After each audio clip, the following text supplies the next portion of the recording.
May the eye of the tyrant never rest. How many times have you tossed and turned at night with helplessness because of cowardly monsters hiding in suits behind bombs? How much sleep do you think is snatched away from the men, women, and children who are relentlessly burned, broken, and tortured by human devils? How many times have you looked at tyrants and wished it was them who lost sleep at night? فَلَا نَامَتْ أَعْيُنُ الْجُبَنَاءِ.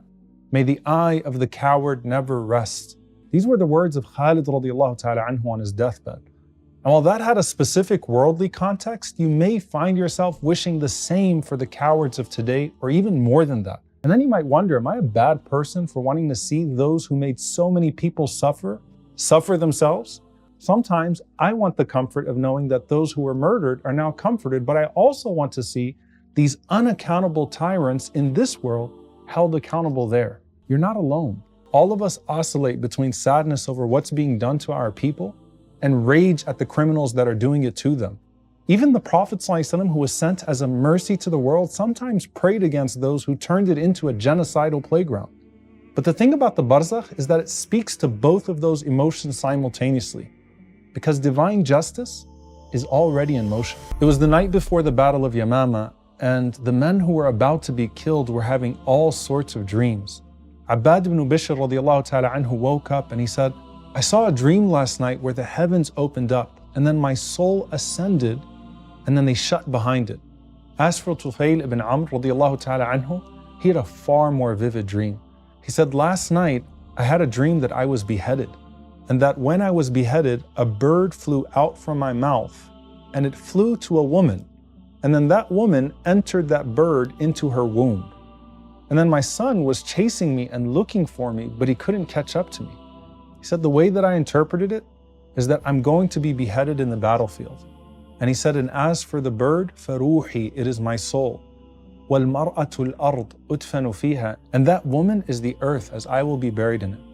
And my son who was with me in this battle will not be martyred and will wonder what happened to me. And it happened exactly like that. Abbad's body was so mutilated that he could only be recognized by a birthmark, and Tufail was indeed beheaded with his son surviving the battle. The purpose for mentioning these graphic details is that, let's face it, we've all seen more graphic death in the past year than possibly our entire lives. And look how familiar it all is. The people of Gaza have resorted to art to draw flowers to represent their beheaded martyrs. How many Tufails are there in Gaza? How many Abbads in Gaza? How many Shuhada that have now joined the ranks of those whom they used to read about? And like the son of Tufail who couldn't follow him, we're all left wondering what's happening to our Shuhada now. And the Shuhada have a message for us. The Prophet ﷺ said that when the souls of the martyrs of Uhud transition, many of them with mutilated corpses, Allah placed their souls in the bodies of green birds which go down to the rivers of paradise. They eat from its fruit, and then they nestle in chandeliers of gold hanging from the throne of Allah subhanahu wa ta'ala. And then Allah spoke to them and He reassured them Himself. And then when they experienced the sweetness of their reward, they said, but who's going to tell our families that we are alive in paradise, provided with provision, so that they can keep striving like we did and not lose heart in battle? SubhanAllah, it wasn't just to comfort us. They wanted to inspire us. So Allah said, أَنَا أُبَلِّغُهُمْ عَنْكُمْ, I will tell them about you myself.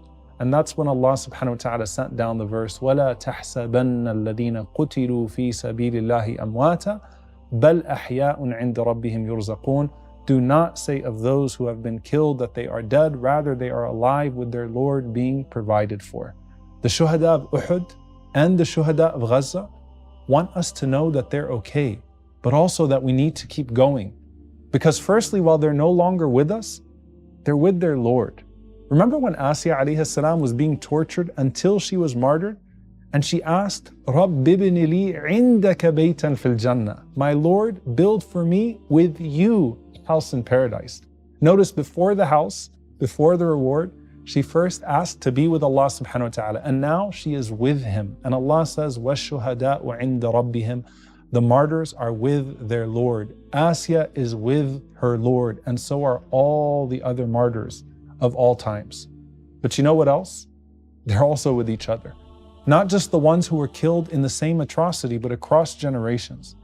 Imagine the Shuhada from different generations getting to know each other.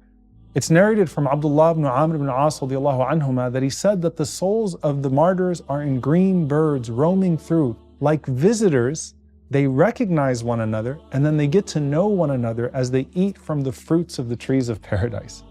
Imagine the martyrs from Gaza, free from their open-air prison, now flying beside the martyrs of the Srebrenica genocide. The birds of Uyghurs embracing the birds of the Rohingya in Kashmir. Those who were killed in the Nakba, receiving those who were killed in Palestine now. Imagine the starved souls of Yemen and Sudan now sharing the fruits of the trees of Jannah. Think of the martyrs in Lebanon and Syria, meeting those who were massacred all over Asham in the same place, but 1,000 years earlier. And then think of all of them flying to Sumayya, the first martyr at the time of the Prophet ﷺ. Then sitting with Hamza radiallahu anhu and Ja'far radiallahu anhu and the Shuhada from the Sahaba. What's it like for Hamza in Uhud to now meet the many kids named Hamza who were martyred in Gaza? They're called Shuhada, witnesses, not only because Allah witnesses their sacrifice, but because they immediately witness Allah's reward upon death. How many times have you seen the images of bodies being ripped to pieces on your screen and thought to yourself, what unbearable, merciless pain must they have gone through? But what if I told you that many of them may not have suffered at death as much as you thought they did?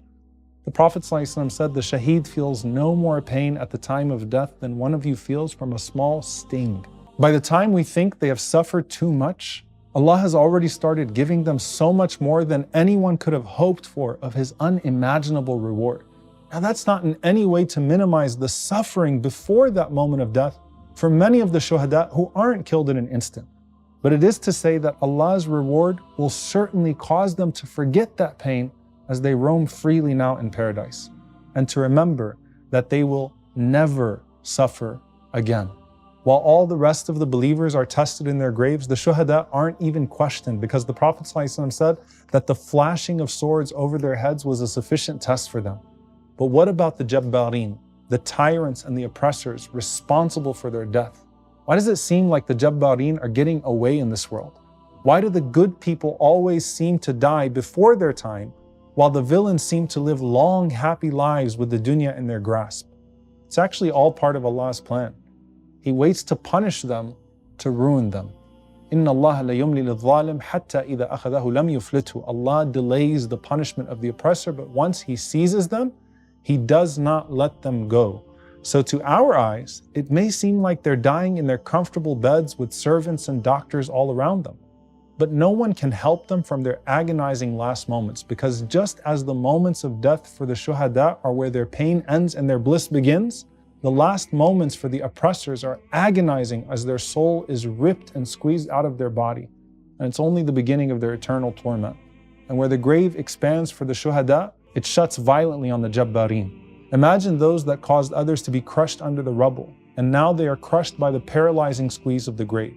It's no coincidence that the only explicit mention in the Quran of the punishment of the grave is regarding the greatest tyrant ever, Fir'aun. Allah says in Surah Ghafir, النَّارُ يُعْرَضُونَ عَلَيْهَا غُدُوًّا وَعَشِيًّا وَيَوْمَ تَقُومُ السَّاعَةُ أَدْخِلُوا آلَ فِرْعَوْنَ أَشَدَّ الْعَذَابِ. The fire, they are exposed to it morning and evening, and then when the hour appears, it will be said, make the people of Pharaoh enter the severest punishment. Think about your morning and evening, and then theirs. You wake up every morning and evening, and the adhkar, the words of remembrance, are almost all around praising Allah for the blessings He's given you here. But do you also praise Him for the justice He's delivering to them there? Abu Hurairah radiallahu ta'ala anhu would wake up each morning and he would say, ذَهَبَ اللَّيْلُ وَجَاءَ النَّهَارُ وَعُرِضَ آلُ فِرْعَوْنَ عَلَى النَّارِ. The night has gone and the day has come, and the people of Pharaoh are being presented to the fire. And when the evening came, he would say, the day has gone and the night has come, and the people of Pharaoh are being presented to the fire. It still pains you to see injustice in this world, but you know that tyrants are being punished now in the barzakh, and it intensifies every morning and every evening. You have war criminals that have passed away in your lifetime, but who put into motion some of the tyranny that we live today. And that's why some of the scholars say the verse says, the people of Fir'aun. And that's not just his followers at his time, but every tyrant that follows in his example. You see, the jabbarin are the opposite of the shuhada. Rather than devoting their lives to a cause bigger than themselves, They devoted their lives to making themselves bigger. And so Allah subhanahu wa ta'ala, the greatest of all, will show them how tiny they really are. The Prophet ﷺ said, the arrogant and the tyrants will be gathered on the day of judgment as tiny little insects, and the people will trample upon them due to their disgrace before Allah subhanahu wa ta'ala. Meanwhile, imagine this. The Prophet ﷺ said that the Shuhada will have crowns on their heads like the Jabbareen would wear unjustly in this world. And you know how when we see one atrocity and then we say to ourselves, it can't get worse than this?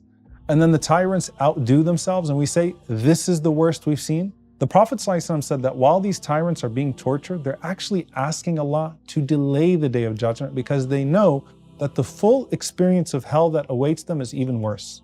The Messenger of Allah ﷺ said, Allah al-Jabbar will take his skies and earths in his hand. And he ﷺ proceeded to open and close his own hand. Then he will say, Ana al-Jabbar, Ana al-Malik, Ayn al-Jabbarun, Ayn al-Mutakabbirun. I am al-Jabbar, the compeller. I am al-Malik, the king. Where are the tyrants? Where are the arrogant now? And while the Prophet ﷺ was saying it, he was saying it with such passion that his pulpit was shaking. And some of the Sahaba thought he would fall. That's real anger. But what about the real pain and the grief we feel as well? And there's a reason why the Shuhada get to intercede on behalf of 70 of their relatives. Their relatives who felt the pain of losing them in such a horrendous manner are now going to be honored with entering paradise through their intercession.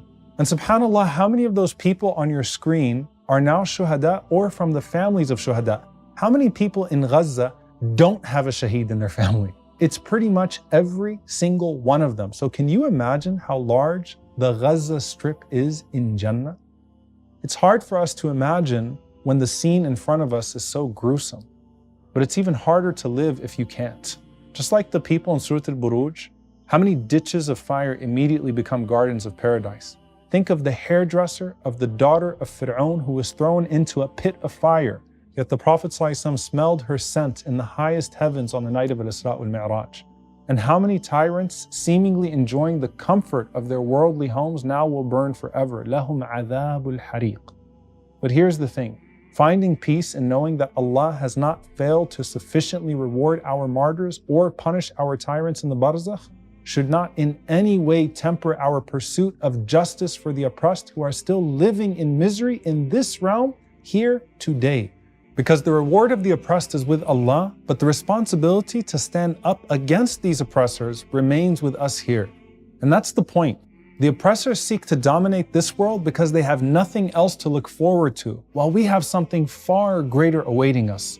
And so we say to them, our guardian is Allah and you have no guardian.